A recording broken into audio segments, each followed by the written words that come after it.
I had just finished working late and was getting ready to head home. Little did I know that at the company elevator, I would witness a murder. The victim was my female boss. I quickly hid behind a wall, my exhausted body suddenly jolting with terror, every hair on my body standing on end. Thankfully, the killer didn't see me. He looked around to make sure no one was there, then lifted my boss's body, preparing to dispose of the evidence. Once I saw the killer leave, I finally breathed a sigh of relief. If the killer had spotted me, I would definitely have been killed too. I decided to hide in the restroom first, planning to wait until the killer left the building before going home. But when I pushed open the restroom door, I saw a bald man, the manager for my pharmaceutical company. He must have been killed by the same murderer too. I was about to move closer to check on his condition when I accidentally triggered the automatic flush sensor. Fortunately, the killer wasn't nearby. I quickly locked the door and could only hide in there for now. But then I suddenly realized the killer would definitely come back to deal with the manager's body. Staying here wasn't gonna work. Sure enough, the killer walked in, but he didn't rush to handle the manager's body. Instead, he first cleaned the blood off himself and then used the restroom. I had nowhere left to hide, so I crawled through the narrow gap at the bottom to the next stall.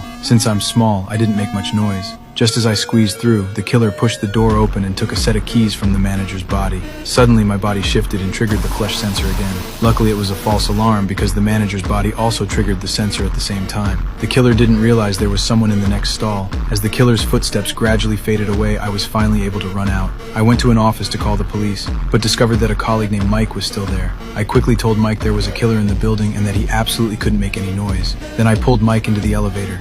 But the elevator seemed to be under the killer's control already. No matter what buttons we pressed, the doors wouldn't close. We tried to take the stairs instead, but the heavy metal door to the stairwell was also locked by the killer. He did this as a precaution. If there were any survivors left in the company, he couldn't let them leave alive. So Mike and I decided to split up. Mike would use the computer to call for help while I looked for other exits. As I was walking, I suddenly saw the killer appear ahead, walking toward me. I was so scared, I ran back to meet up with Mike. Unaware of what was happening, Mike said loudly, "The network has been cut off."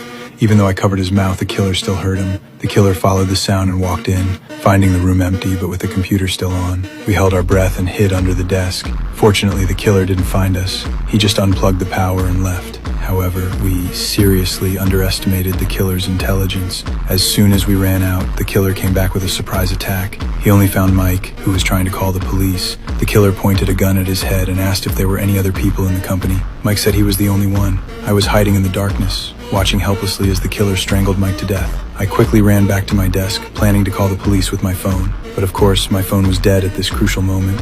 With trembling hands, I plugged in my phone to charge. Just then, I turned around and saw a pair of legs behind me. When I got closer, I discovered it was Mike's body. To save my life, I took Mike's access card and successfully opened the stairwell door. I was so scared I almost screamed out loud. The killer was standing right outside